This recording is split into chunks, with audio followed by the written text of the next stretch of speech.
మధురం మధురం నీ వాక్యం నా త్రోవకు దీపం నీ వాక్యం. యేసు నామంలో మీకు శుభములు సమృద్ధిగా కలుగునుగాక. మధురం నీ వాక్యం అనే కార్యక్రమానికి స్వాగతం. ఈరోజు మనం పరిశుద్ధాత్మ కుమ్మరింపు అనే అంశం ధ్యానించుకుందామండి. మధురం మధురం నీ వాక్యం నా త్రోవకు దీపం నీ వాక్యం. అపోస్తల కార్యాలు 2వ అధ్యాయం ధ్యానించుకుందాము. మరి పెంతెకోస్తు దినము పరిశుద్ధాత్మ కుమ్మరించబడిన దినము మరియు సంఘం పుట్టిన దినం అన్నమాట. అంటే సంఘం అంటే మనమే కదండి, చర్చ్ పుట్టిన రోజు. ఈరోజు చర్చ్ బర్త్డే కాబట్టి అందరం కూడా ఒకరికొకరు హ్యాపీ బర్త్డే అని ఒకరికొకరు మనం శుభాకాంక్షలు తెలుపుకోవాలన్నమాట. మన బర్త్డే, మన పిల్లల బర్త్డే చేస్తాం కదా. సో క్యాథలిక్ చర్చ్ అంటే యూనివర్సల్ చర్చ్ పుట్టినరోజు అనమాట ఈరోజు పెంతెకోస్తు దినాన. అయితే పరిశుద్ధాత్మ కుమ్మరింపు, ఎవరి పరిశుద్ధాత్మ, ఆయన ఏం చేస్తాడు మనం ఒకసారి ధ్యానించుకుందామండి. పరిశుద్ధాత్మ త్రిత్వంలో 3వ వ్యక్తి. ఆదిలో భూమిని సృజించినప్పుడు, విశ్వాన్ని సృజించినప్పుడు తండ్రి కుమారులతో కలిసి పరిశుద్ధాత్మ దేవుడు పనిచేస్తారు. ముగ్గురు ఒకటే. పరలోక తండ్రి సృష్టికర్త ఎలా సృజించారు? భూమిని ఆకాశాన్ని సృజించారు. వెలుగు కలుగును గాక అని తండ్రి దేవుని నోటిలోంచి మాట వచ్చింది. తండ్రి మాట యేసు ప్రభు, అప్పుడు పరిశుద్ధాత్మ వెలుగు కలుగును గాక అనగానే వెలుగుని సృజిస్తాడనమాట. క్రియ జరిపించేవాడు. He has got creative power అనమాట. Elohim God who has creative power అని అర్థం అన్నమాట. అలా ఒక్క భూమినే కాదండి, విశ్వాన్ని సృజిస్తారు. ఆకాశంలో జ్యోతులు అవతరించునుగాక, దేవుని నోట్లోంచి మాట వస్తుంది. అప్పుడు పరిశుద్ధాత్మ సూర్యుడు, చంద్రుడు, నక్షత్రాలని సృజించారు. భూమి మొక్కలు మొలిపించునుగాక, ఒక మాట వస్తుంది తండ్రి దేవుని నోటి నుంచి. ఆ మాట యేసు ప్రభు, పరిశుద్ధాత్మ భూమి మీద మొక్కల్ని మొలిపిస్తాడు. సాగరంలో ప్రాణులు పుట్టునుగాక. అలా క్రియ జరిపించేవాడనమాట పరిశుద్ధాత్మ దేవుడు.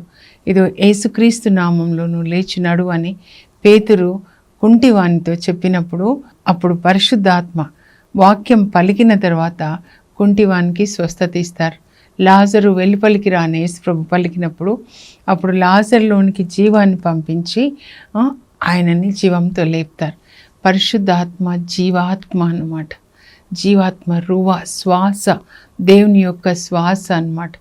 అందుకే ఆదాము ముక్కు రంధ్రాల్లోనికి శ్వాసను ఊదగా అతడు జీవం గలవాడయ్యాడు. ఈ పరిశుద్ధాత్మ మనందరినీ జీవింపచేసే జీవాత్మ అన్నమాట. కనుక ఎంత విలువ, మనల్ని ప్రతి నిమిషము ఆయన జీవింపజేస్తున్నాడు. ఇంకా ఈరోజు నేను జీవించున్నాను, మీరు కూడా ఇంకా జీవించి ఉన్నారంటే అది దేవుని కృప. కాబట్టి మనం దేవుని పనే చేయాలి. పరలోకం నుంచి పంపబడ్డాం ఈ లోకానికి దేవుని యొక్క రాజ్యం స్థాపించడానికి. ఆ దేవుని రాయబారులుగా ఆ పని చేసి ముగించుకొని మరలా తండ్రి నా ఆత్మని నీకు అప్పగిస్తున్నాను అని పరలోకానికి వెళ్ళిపోవాలి. యేసు ప్రభులాగా. స్టీఫెన్ కూడా అలాగే అంటారు కదా, నన్ను రాళ్లతో కొట్టి చంపుతున్నప్పుడు తండ్రి నా ఆత్మను నీకు అప్పగించుచున్నాను అని ఆయన రాళ్లతో కొట్టి చంపే వాళ్ళని క్షమించమని, ఈ పాపం వీరిపై మోపకు తండ్రి అంటే వీళ్ళని క్షమించండి యేసు ప్రభులాగా అన్నమాట. అలా ఆయన తన ఆత్మని ప్రభుకి సమర్పించుకుంటారు, పరలోకానికి కొనిపోబడతారు. యేసు ప్రభు తర్వాత ముందుగా ఆయనకి సాక్షిగా మరణించింది, అంటే ముందు జీవించింది. జీవించడం ముఖ్యం. ఆయనకి సాక్షులుగా జీవించి మరణించింది స్టీఫెన్ గారు. తర్వాత అపోస్తల కార్యాలు 12లో పెద్ద యాకోబు, 12 మంది అపోస్తలులో ఒకరు అన్నమాట. కత్తితో ఆయన చంపబడతాడనమాట. ప్రభు కోసం జీవించి మరణించిన వాళ్ళు. ఆయనకి సాక్షులు అంటే ఆయనలాగే జీవించి ఆయనలాగే మరణించిన వాళ్ళు అనమాట. ఇప్పుడు పెంతెకోస్తు ఈయన మూడవ వ్యక్తి అండి, పర్సన్ అన్నమాట. పాత నిబంధనలో ఎవరిలో పరిశుద్ధాత్మదేవుడు నివసించలేదండి. అప్పుడప్పుడు పరిశుద్ధాత్మదేవుడు వాళ్ళని ఆవేశించేవాళ్ళు అనమాట. అప్పుడు సంసోన్ చూడండి, న్యాయాధిపతుల గ్రంథంలో 14వ అధ్యాయం 6వ వచనం, అక్కడ ఆయనకి ఎదురుగా సింహం వస్తుంది. అప్పుడు దేవుని యొక్క ఆత్మ ఆయనను ఆవేశించగా ఆయన సింహాన్ని మేకపిల్లని చీల్చినట్టుగా చీల్చి అక్కడ పడేస్తాడనమాట. అంతే, తర్వాత మళ్ళీ పరిశుద్ధాత్మ వెళ్ళిపోతారు. ఈయన శరీరంలో జీవించడం మొదలుపెట్టాడు. కానీ నూతన నిబంధన ఏంటంటే ఎంత గొప్ప, యేసు ప్రభు మరియ తల్లికి జన్మిస్తారు. అది క్రిస్మస్ మనం చేసుకుంటున్నాం పండుగ. అంటే మనలో యేసు ప్రభు పుట్టాలన్నమాట. ఇప్పుడు ఇది ఏంటి అంటే పెంతెకోస్తు మూడో వ్యక్తి పరిశుద్ధాత్మ ఈ లోకంలో ఒక మరియ తల్లిలాగా కాదు, అప్పుడు ఆయన శరీరంలో జన్మిస్తాడు. ఎందుకంటే మన కొరకు శరీరంలో సిలువలో మరణించి మన పాపాలకి పరిహార బలిగా మరణిస్తాడు. ఇప్పుడు పరిశుద్ధాత్మ మన ఆత్మలో నివసించాలి కనుక ఆయన ఆత్మలాగా వచ్చేసి గాలిలాగా ఆయన అలాగే నాలుకల రూపంలో మన నాలుకతో కలిసి పెంతెకోస్తు దినానైతే అపోస్తుల నాలుక 120 మంది నాలుకలతో కలిసి అప్పుడు పరిశుద్ధాత్మే వాళ్ళ ద్వారా మాట్లాడుతున్నాడు. రీకా మాషా కలీకర మరాందురి పరలోక భాష అన్నమాట. ఆ తర్వాత పరిశుద్ధాత్మ లోపలికి వెళ్ళాడండి, అందరి లోపలికి. యేసుప్రభు అయితే మనతో ఉన్నాడు, శిష్యులతో ఉన్నాడు, లోపలికి వెళ్ళలేదు. పరిశుద్ధాత్మ లోపలికి వెళ్ళారు. ఇది గ్రేటెస్ట్ ఆశీర్వాదం అండి, బ్లెస్సింగ్ అన్నమాట. ఒకటి, యేసుప్రభు మన కొరకు సిలువలో మరణించడము. రెండోది ఏంటంటే పరిశుద్ధాత్మ మనలో నివసించడం, మనతో ఎల్లప్పుడూ నివసిస్తాడు. మీరు యోహాన్ 14 చదవాలండి మళ్ళా. మీరు కలవరపడకండి, మీరు కలవరపడొద్దు, తండ్రిని విశ్వసించండి, నన్ను కూడా విశ్వసించండి. నా తండ్రి గృహంలో అనేక నివాస స్థానములు కలవు, లేకున్నచో నేను మీతో అట్లా చెప్పాను. నేను వెళ్ళి మీకు ఒక నివాస స్థానాన్ని సిద్ధం చేసి నేను మరలా వస్తాను. నేనున్న చోటునే మీరును ఉండులాగున మిమ్మల్ని నా యొద్దకు చేర్చుకుంటాను. నేనే మార్గం, సత్యం, జీవం, నా ద్వారా తప్ప ఎవరు తండ్రి యొద్దకు రాలేరు. యేసుప్రభు అంటే వాక్యం అన్నమాట. ఆ వాక్యం ప్రకారం జీవించాలి. ఆయన కూడా అలాగే జీవించాడు. అప్పుడు యేసుప్రభు చెప్పిన వాక్యం, అది పాత నిబంధన అయినా, సువార్తలైనా, తర్వాత అపోస్తల కార్యాల నుంచి అయినా ఆయన వాక్యం ప్రకారం జీవించాలన్నమాట. అదే ఆయన చెప్తాడు, నేను మళ్ళా వచ్చి మిమ్మల్ని తీసుకెళ్తా, నేను వెళ్ళినప్పుడు మిమ్మల్ని అనాథలుగా విడిచిపెట్టను. యోహాన్ 14:15 అన్నమాట. మీరు నన్ను ప్రేమించినచో నా ఆజ్ఞలు పాటిస్తారు, అప్పుడు నేను పరలోకంలో తండ్రిని ప్రార్థిస్తాను, మీకు పరిశుద్ధాత్మనివ్వమని. అప్పుడు ఆయన పరిశుద్ధాత్మని నాకు ఇస్తాడు, అది తీసుకొని నేను మీ మీద కుమ్మరిస్తాను.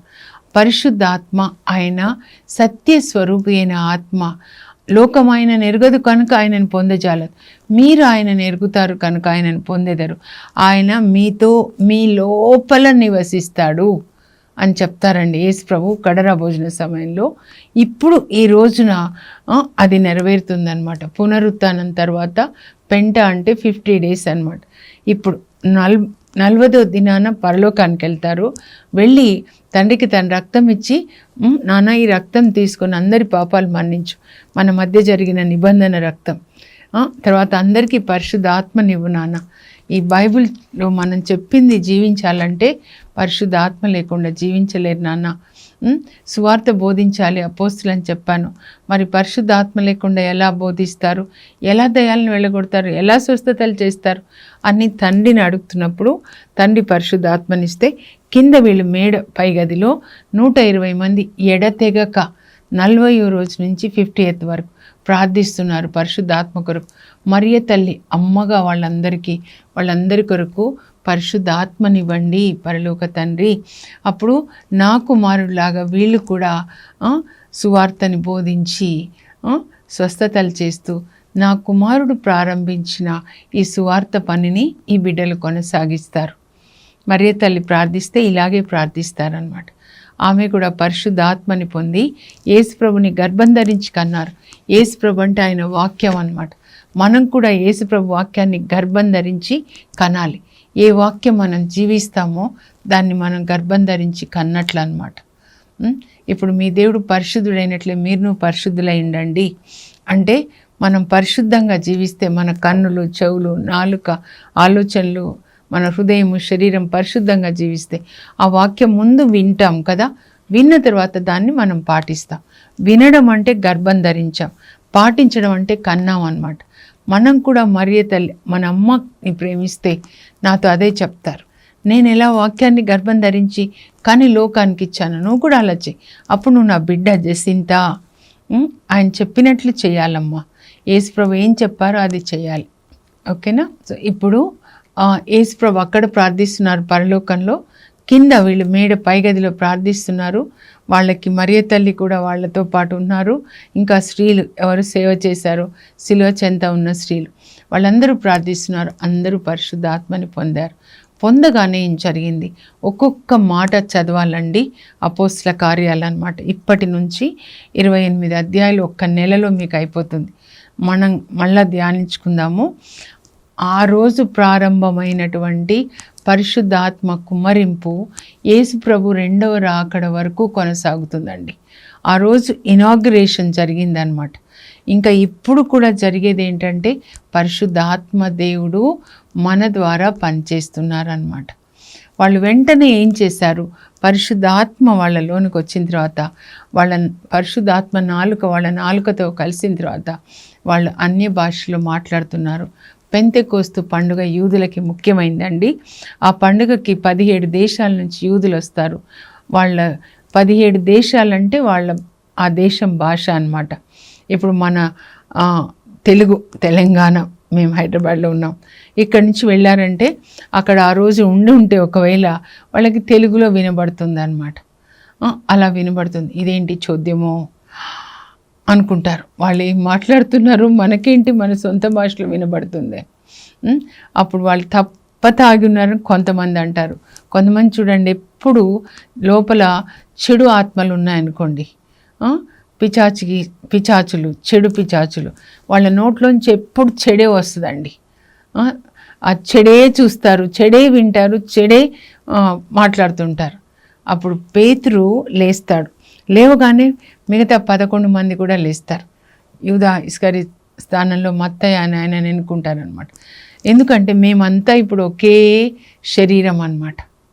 అప్పుడు మరియ తల్లి శరీరం నుంచి దేవుడు శరీరాన్ని ఇస్తే ఆ శరీరంలో ఉన్న యేసుప్రభు, ఇప్పుడు పరిశుద్ధాత్మ వచ్చినప్పుడు యేసుప్రభు, పరలోక తండ్రి ముగ్గురు వస్తారండి. సో వీళ్ళ శరీరంలోకి వచ్చారు, అందరూ ఒకటే. అప్పుడు పేతురు మొదటి ప్రసంగాన్ని చేస్తాడండి. దాన్ని మనం ధ్యానించుకుందాము. మొదటి ప్రసంగంలో ఆయన పరిశుద్ధాత్మని గురించే ఆయన మాట్లాడతాడు. మనం కూడా అలాగే పరిశుద్ధాత్మని గురించే బోధించాలండి. ఇంకా చూడండి, పరిశుద్ధాత్మని గురించి యోవేలు 2 తర్వాత 28లోంచి చెప్తారనమాట. అంత్య దినాల్లో ఈ విధంగా జరుగుతుందని దేవుడు యోవేలు ప్రవక్త ద్వారా చెప్పారు కదా. యోవేలు 2:28లో ఇదే అన్నమాట. అప్పుడు ఏం చెప్పారు ఆయన, ఏం చెప్పారంటే, అంత్య దినములలో అందరి మీద నేను నా ఆత్మని కుమ్మరిస్తాను. మీరు దీనికోసం అడగాలండి. నేను చేసే ప్రార్థన ఎక్కువ ఇది, అందరి మీద ఆత్మని కుమ్మరించండి. మీ పుత్రికలు నా సందేశాన్ని చెప్తారు. దేవుని కోరికండి మన పిల్లలు సువార్తని బోధించాలి అని. మీ యువకులు దర్శనాలు కాంచుతారు, దానియేలులాగా పరలోక దర్శనాలు అన్నమాట. యెషయా చూస్తాడు మరియ తల్లి గర్భం ధరించి ఉన్న దర్శనాన్ని. అలా దర్శనాలు, పరలోక దర్శనాలు కాంచుతారు మీ యువకులు. మీ ముదుసలులు కలలు కంటారు. ఆ దినమున నా సేవకులకు, స్త్రీ పురుషులందరి మీద నా ఆత్మని కుమ్మరిస్తాను. అంటే చివరి రోజులలో ఎక్కువ మంది స్త్రీలు సువార్తను బోధిస్తారండి. నేనే ఒక సాక్ష్యం. 97లో నాకు పరిశుద్ధ ఆత్మని ఇచ్చిన తర్వాత సేవ కొరకు దేవుడు పిలిచినప్పుడు క్రీస్తురాజ్ ఫాదర్ గారు అన్నారనమాట, అమ్మ ఇవి చివరి దినాలు, యేసు ప్రభు తొందరలో వస్తారమ్మా. ఎందుకంటే చివరి రోజులలో స్త్రీలు ఎక్కువగా దేవుడు స్త్రీలను వాడుకుంటాడు. అలాగే పసిపిల్లల ద్వారా ప్రవచనాలు వస్తాయన్నమాట. రేపు ఇక్కడ భూకంపం రాబోతుంది, ఇక్కడ సునామీ రాబోతుంది, ఇలా మంటల్లో కాలిపోతుంది పట్టణము ఇదో ఇక్కడ ముంబైలో అగ్ని ప్రమాదం, హైదరాబాద్లో ఇక్కడ అగ్ని ప్రమాదం, లాస్ ఏంజల్స్ కాలిపోయింది చూడండి, కాలిపోతుంది. అట్లా ప్రవచిస్తూ ఉంటారు చిన్నపిల్లలు. అందుకే మీ పిల్లలు దేవుని వాక్యం చదివి, మీరు కూడా బైబిల్ చదివి పడుకుంటే కళల్లో దేవుడు మనతో మాట్లాడుతూ ఉంటారనమాట. సో ఇది చెప్తారు. తర్వాత ఆయన ఇంకంతా దావీదు కూడా చెప్పాడు కదా అని, నీ పరిశుద్ధ నీ గోతి పాలు కానివ్వవు అని చెప్పారు. అంటే 16వ కీర్తన. అంటే యేసు ప్రభుని అలా సమాధిలో ఉంచావు, ఆయనని సమాధిలో నుంచి లేపుతావు. లేపి 110వ కీర్తనలో 1లో దేవుడు ఏం చెప్తారంటే, యేసు ప్రభుతో దావీదు చూస్తాడనమాట. పరలోక తండ్రి కుడి ప్రక్కన యేసు ప్రభు ఉంటాడు. ఇదో నేను నీ శత్రువులను నీ పాదపీఠంగా చేసే వరకు నీవు నా కుడి ప్రక్కన కూర్చోమని ప్రభువు నా ప్రభువుతో చెప్పాను. ఈ దర్శనాన్ని ఇప్పుడు యేసు పరలోకానికి వెళ్ళాడు కదా, అప్పుడు పరలోక తండ్రి అంటున్నాడు, నువ్వు నా ప్రక్కన కూర్చున్నానా, నా కుడి ప్రక్కన, అప్పుడు నీ శత్రువులందరినీ నీ పాదపీఠంగా చేస్తాను. భూమి మీద మనం ఉన్నాం, పరలోకంలో దేవుడు ఉన్నారు. మధ్య దాన్ని సెకండ్ హెవెన్ అంటారు. సాతాను పిశాచులు ఉంటాయి, మధ్య ఆకాశం అన్నమాట, ఆకాశ మండలం అంటారు. ఇప్పుడు యేసుప్రభు పరలోకంలో ఉన్నాడు అంటే క్రింద శత్రువులందరూ ఆయన కాళ్ళ కింద ఉంటారనమాట. అది కూడా నెరవేరింది. మీరు తాగి ఉన్నారంటున్నారు, కాదు, ఇప్పుడు టైం ఎంతైంది, ఉదయం 9 గంటలు, తాగే టైం కాదు కదా అని ఇలా జరిగింది అని చెప్పి, ఇదో యేసు ప్రభుని మీరు సిలువ వేశారు కదా, కానీ మరణం ఆయనను బంధించి ఉంచుట అసాధ్యం కనుక దేవుడు ఆయనని మృతులలో నుండి లేపి తన కుడి ప్రక్కన కూర్చొని పెట్టాడు. ఇప్పుడు ఆ యేసు ప్రభు తండ్రి నుంచి పరిశుద్ధ ఆత్మని తీసుకొని ఇప్పుడు మీరు చూస్తున్న వినుచున్న ఆత్మని మా అందరి మీద కుమ్మరించాడు అని చెప్పి, ఏ యేసుని మీరు సిలువ వేశారో ఆయనని దేవుడు మెస్సయ్యగా, అంటే మనకి రక్షకునిగా, క్రీస్తు అంటే దేవుని నుంచి అభిషేకించబడినవాడు, మనల్ని పాపం నుంచి నరకం నుంచి రక్షించడానికి రక్షకునిగా చేసి పంపించాడు. ఆయన చెప్పినది మనం విన్నట్లయితే మనకి రక్షణ, పరలోకం ఉంటుంది. అలా చెప్పినప్పుడు వాళ్ళు అయ్యో ఎంత అంటే వీళ్ళు పరిశుద్ధాత్మని పొందారు. వింటున్న వాళ్ళలోకి పరిశుద్ధాత్మ వెళ్ళిందండి. వెళ్ళి వాళ్ళకి పశ్చాత్తాపం, మెస్సయాన్ని, రక్షకుణ్ణి, దేవుడు పంపిన రక్షకుణ్ణి మేము చంపాము అని చెప్పి వాళ్ళు పశ్చాత్తాపడతారు. మీరు ఇలాగే పశ్చాత్తాపడి మీ పాపాలను ఒప్పుకుంటే దేవుడు మీకు రక్షణనిస్తారు, పరిశుద్ధాత్మనిస్తారని చెప్తే ఆ వింటున్న వాళ్ళలో నుంచి 3,000 మంది, అంటే ఎంతమంది వింటున్నారో, మాకు కావాలి రక్షకుడు యేసు ప్రభు అని వాళ్ళు కావాలి మాకని తీవ్రమైన వేదనతో చెప్తారంట. గుండెలు బాదుకుంటూ చెప్పిండొచ్చు, మాకు కావాలి అని అంటే మీరు బాప్తిస్మం తీసుకోవాలని వాళ్ళకి బాప్తిస్మం ఇచ్చి, ఆ రోజు యూదులు యెరూషలేంలో 3,000 మంది యేసుప్రభుని సొంత రక్షకునిగా అంగీకరించి వాళ్ళు క్రైస్తవులు అవుతారు. క్రైస్తవులని అప్పుడు పిలవలేదండి, విశ్వాసులు, అంటే యేసుప్రభుని విశ్వసించిన వాళ్ళు, ఆయన వాక్యాన్ని విశ్వసించిన వాళ్ళు. అంటే యూదుల నుంచి యెరూషలేంలో క్రైస్తవ సంఘం పెంతెకోస్తు దినాన పుడుతుందన్నమాట. కనుక ఈరోజు సంఘం అంటే చర్చ్ కదా, మనం అందరం కలిసి చర్చి పుట్టినరోజు, బర్త్డే అన్నమాట. ఎలా ప్రారంభమైంది 2000 సంవత్సరాల క్రితం అనంటే క్రైస్తవం ఎలా, క్రిస్టియానిటీ ఎలా వచ్చిందంటే ఈ విధంగా పెంతెకోస్తు దినాన అపోస్తులు పరిశుద్ధాత్మని పొందారు. పేతురు యేసుప్రభు గురించి ప్రసంగించాడు, ఆయన రక్షకుడు అని, పరిశుద్ధాత్మ కుమ్మరింపు జరిగింది అని విన్నవాళ్ళు యేసుప్రభుని అంగీకరించి 3,000 మంది యూదులు అన్నమాట. అబ్రహాం పిల్లలే యేసుప్రభుని అంగీకరిస్తారు, క్రిస్టియన్స్ అవుతారనమాట. అది ఆయన చెప్తాడండి. అయితే ఇంకా యోహాన్ సువార్త మీరు చదివితే పరిశుద్ధ ఆత్మని గురించి యేసు ప్రభు చెప్తారండి. అసలు 4 సువార్తల్లో కూడా యేసు ప్రభు ఎప్పుడు పరిశుద్ధాత్మని గురించి మాట్లాడుతూ ఆయన కొరకు మీరు దాహం కొనండి అని చెప్తారు. ముఖ్యంగా యోహాన్ సువార్త అన్నమాట. యోహాన్ సువార్త 3వ అధ్యాయంలో ఒక రాత్రి నికోదేం, ఆయన కూడా మోషే ధర్మశాస్త్రాన్ని బోధించే ధర్మశాస్త్ర బోధకుడు అన్నమాట. నికోదేము యేసు ప్రభు దగ్గరికి వస్తారు. వచ్చేయమంటాడంటే రాత్రి, ఎందుకంటే ధర్మశాస్త్ర బోధకుడు, మహాసభ సభ్యుడు, ఆయన పెద్ద పొజిషన్లో ఉంటాడు. అందరి ముందు యేసు ప్రభు దగ్గరికి వస్తే మిగతా వాళ్ళు అందరూ ఆయనకి, యేసు ప్రభుకి శత్రువులుగా ఉన్నారు కదా ప్రధాన అర్చకులు, మహాసభ సభ్యులు. దేవుని కుమారుడని చెప్తున్నాడు, ఈయన మనిషికి పుట్టాడు, వడ్రంగి కుమారుడని. ఈయన రాత్రి వచ్చి ఈయనేం చెప్తాడంటే ఆయన విశ్వాసాన్ని ప్రకటిస్తున్నాడు. బోధకుడా, నీవు దేవుని నుంచి వచ్చిన బోధకుడు అని నేను నమ్ముతున్నా. You are a teacher from heaven. మనంతా భూమి మీద నుంచి teachers. You are a teacher, you are the teacher from heaven, the teacher from heaven. లేకపోతే మీరు చేసే పనులు, అద్భుతాలు ఎవరు చేయలేరు.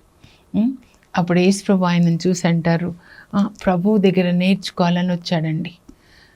అప్పుడు అంటారు యేసు ప్రభు ఏంటి అంటే, ఒకడు నీటి వలన ఆత్మ వలన జన్మించిననే తప్ప పరలోక రాజ్యంలో ప్రవేశించడని నేను నొక్కి ఒక్కాణించుచున్నాను. అంటే ఆత్మ వలన, నీటి వలన, ముందు నీటి వలన, తర్వాత ఆత్మ వలన అన్నమాట. నీరు అంటే దేవుని యొక్క వాక్యం అన్నమాట. వాక్యం వలన జన్మించడం అంటే వాక్యం ద్వారా నూతన జన్మ అంటాడు పేతురు 1:21 అన్నమాట. మనం దేవుని వాక్యంలో మునిగి తేలడం, బ్యాప్టిజం, నీటి బ్యాప్టిజం అంటే మునగడం అన్నమాట. ఈ దేవుని వాక్యంలో మన హృదయం మునగాలి, మన మనస్సు మునగాలి, మన కన్నులు అన్ని, నాలుకచ్చు అన్ని 6 బాణలు నీళ్ళలో మునగాలన్నమాట, వాక్యంలో మునగాలి. అప్పుడు తర్వాత మనకి పరిశుద్ధాత్మ బ్యాప్టిజం అన్నమాట. అయితే 3.5 సంవత్సరాలు యేసు ప్రభుతో ఉంటారు కదండి శిష్యులు. అప్పుడు యేసు ప్రభు దేవుని రాజ్యం గురించి వాళ్ళకి బోధిస్తాడు. దేవుని పిల్లలు ఇలా ఉన్నది ఇతరులకు పంచుకోవాలి, దేవునికి మొదటి స్థానం ఇవ్వాలి, పరిశుద్ధ హృదయాన్ని కలిగి ఉండాలి, శాంతి స్థాపకులుగా ఉండాలి, క్షమించే వాళ్ళుగా ఉండాలి, దేవుని రాజ్యం గురించి చెప్తాడు. మరి ఈ లోకం ఏం రాజ్యం అంటే సాతాన్ రాజ్యం. డబ్బు పోగు చేసుకోవాలి, ఏ విధంగానైనా సరే తినాలి, త్రాగాలి, ఇదంతా సాతాన్ రాజ్యం. కానీ యేసు ప్రభు పరలోకం నుంచి వచ్చి దేవుని రాజ్యం గురించి చెప్తాడు. 3.5 సంవత్సరాలు వాళ్ళ హృదయం నిండా వాక్యం ఉందండి. అప్పుడు పరలోకానికి వెళ్ళిన తర్వాత పరిశుద్ధాత్మని పంపిస్తాడు. అప్పుడు పరిశుద్ధాత్మ వీళ్ళ ఆత్మని గర్భం ధరించి కంటారు కదా, ఈ వాక్యాన్ని జీవించడానికి, ప్రకటించడానికి శక్తినిస్తారనమాట. సో పరిశుద్ధాత్మ వాళ్ళకి శక్తినిచ్చిన కొలది వాళ్ళు ముందు అన్య భాషలో మాట్లాడి తర్వాత పేతురు మొదటి ప్రసంగాన్ని చేశారనమాట. కనుక ప్రతి ఒక్కరూ నీటి వలన ఆత్మ వలన జన్మించిననే తప్ప పరలోకంలో ప్రవేశించరు. ఇది మొదటిసారి చదివినప్పుడు నాకు అమ్మో అనిపించిందండి. ముందు మనం వాక్యంతో నింపబడాలి, తర్వాత ఆత్మ అన్నమాట. అంతేగాని సడన్గా ఒకరోజు ఈ పండుగకి గుడిలో మనం కూర్చోగానే కాదండి. వాక్యం మన హృదయం నిండా ఉండాలి. ఉదాహరణకి కోడి గుడ్ల మీద కూర్చోాలంటే గుడ్లు ఉండాలి కదండి. అప్పుడు 21 days కూర్చున్నప్పుడు అప్పుడు ఆ కోడి వెచ్చదనానికి గుడ్డులో నుంచి పిల్ల బయటకు వస్తుంది, జీవం అన్నమాట. మరియ తల్లి కూడా అంతే, వాక్యంతో నింపబడ్డారు 3 సంవత్సరాల వయసు నుంచి 14 వరకు అన్నమాట. తర్వాత గాబ్రియల్ దూత ద్వారా ప్రభు నీతో ఉన్నారు అనే వాక్యము, పరిశుద్ధాత్మ ఆ లోపల వాక్యాన్ని శరీర రూపం ధరింపజేస్తారనమాట. అప్పుడు ఆ తల్లి యేసు ప్రభుని కంటారు. ఈ పిలుపు అనేది సడన్గా జరిగేది కాదండి. మరియ తల్లి గురించి క్రీస్తుపూర్వం 740 అప్పుడే దర్శనాన్ని చూస్తాడు. ఏషియా 7:14 అదిగో కన్యక గర్భం ధరించి ఒక కుమారుని కను, ఆమె అతనికి ఇమ్మానుయేలు అని పేరు పెడుతుంది అని. అపోస్తుల ఎన్నిక కూడా సడన్గా జరిగింది కాదు. మీ ఎన్నిక, నా ఎన్నిక సడన్గా జరిగింది కాదు. మీరు క్రైస్తవులుగా ఈ లోకంలో పుట్టడము అనేది సడన్గా జరగలేదు. పరలోకంలో తండ్రి, కుమార, పరిశుద్ధాత్మలు మీరు ఆయనకి సాక్షులుగా ఉండాలి అని నిర్ణయం జరిగింది. పరలోకం నుంచి ఆయన వచ్చింది యేసు ప్రభు ఎందుకంటే దేవుని పిల్లలు ఇలా జీవించండి అని బోధించడానికి అన్నమాట. ఆయన వెళ్ళి పరిశుద్ధాత్మని పంపించాడు. పరిశుద్ధాత్మని పొంది అపోస్తులు సువార్తని బోధించారు. కనుక మనం కూడా అలా జీవించాలన్నమాట. ముఖ్యాంశాలు కొద్దిగా చదువుతాను, ఎందుకంటే మీరు తప్పకుండా రాసుకోవాలన్నమాట. రాసుకొని పాటించాలి. ఎస్పెషలీ యోహాన్ 3:5-6 వచనాలు. పరిశుద్ధాత్మ కుమ్మరింపు. పెంతెకోస్తు పండుగ దినము పరిశుద్ధాత్మ కుమ్మరించబడిన దినం మరియు సంఘం పుట్టిన దినం. పరిశుద్ధాత్మ త్రిత్వంలో మూడవ వ్యక్తి. ఆదిలో తండ్రి కుమారులతో కలిసి భూమిని సృజించాడు. ఒకడు నీటి వలన ఆత్మ వలన జన్మించిననే తప్ప దేవుని రాజ్యంలో ప్రవేశింపలేడు. శరీరం మూలముగా జన్మించినది శరీరమును, ఆత్మ మూలముగా జన్మించినది ఆత్మయునై ఉన్నది. Apostolic ministry began on Pentecost and church was born on the same day. So ఒకరు నీటి వలన ఆత్మ వలన జన్మించినని తప్ప పరలోకానికి రారండి. నీళ్ళు అంటే దేవుని వాక్యం, వాక్యాన్ని చదివి దాన్ని పాటించడం అన్నమాట. అప్పుడు పరిశుద్ధ ఆత్మ మనలోనికి వచ్చి మనం వాక్యంలో ఇంకా ఎదగడానికి, వాక్యంతో మనల్ని పోషించి యేసు ప్రభుకి మనల్ని అప్పగించి ఆయన పరలోకానికి వెళ్తాడు. ఒక కన్యక ఎలియాజరు రిబేకాని ఇస్సాకు అప్పగించినట్లుగా ప్రతిరోజు మనం వాక్యం చదివి యేసుప్రభులాగా మారేలాగా చేసి, యేసుప్రభు మేఘాల్లో వచ్చినప్పుడు మనల్ని ఆయనకి అప్పగించి పరిశుద్ధాత్మ పరలోకానికి వెళ్తాడు. అప్పుడు సాతాను పుత్రుని యొక్క పరిపాలన, అంత్యక్రీస్తు పాలన ముగుస్తుందన్నమాట. పరిశుద్ధాత్మ వాక్యం రూపంలో ఉన్న ఈ వాక్యాన్ని మన హృదయంలో రాసి, మనసులో రాసి మనం పాటించడానికి శక్తినిచ్చి మనల్ని ఆయన చేసే పని ఏంటంటే మనల్ని పరలోకానికి తీసుకెళ్తాడనమాట. కనుక అందరం వాక్యం చదువుకుందాము. 4 సువార్తల్లో చదవాలండి. ముఖ్యంగా మత్తయి సువార్త చదివి ఆ తర్వాత ఇప్పుడు అపోస్తులకు ఏం జరిగిందో మాకు కూడా అలా జరగాలి అని ప్రార్థన చేసుకుందాం. పరలోకపు మా తండ్రి, మీ పరిశుద్ధ నామం నాకు స్తోత్రం కలుగును గాక. యేసయ్య, మీరు దేవుని పిల్లలు ఎలా ఉండాలి అని మీరు బోధించారు ప్రభా. 3.5 సంవత్సరాలు మరి శిష్యులు అదంతా విన్నారు, హృదయంలో దాచుకున్నారు. మీరు పరలోకానికి వెళ్ళి పరిశుద్ధాత్మని పంపించారు. పరిశుద్ధాత్మ వాక్యాన్ని జీవించడానికి, అలాగే ప్రకటించడానికి వాళ్ళకి శక్తినిచ్చింది. మేము కూడా వాక్యం చదివి దాని ప్రకారం జీవించి పరలోకంలో మేము అడుగు పెట్టాలి ప్రభా. మీరు వెళ్ళినట్లుగా మేము కూడా వెళ్ళాలి. ఒకడు నీటి వలన ఆత్మ వలన జన్మించినని తప్ప పరలోక రాజ్యంలో ప్రవేశించడని నేను మీతో నొక్కి ఒక్కాడించి చెప్తున్నాను. ఈ వాక్యాలు మా హృదయంలో నాయన ఫలించునుగాక. యేసు నామంలో అడుగుచున్నాం తండ్రి, amen. God bless you. Have a blessed day.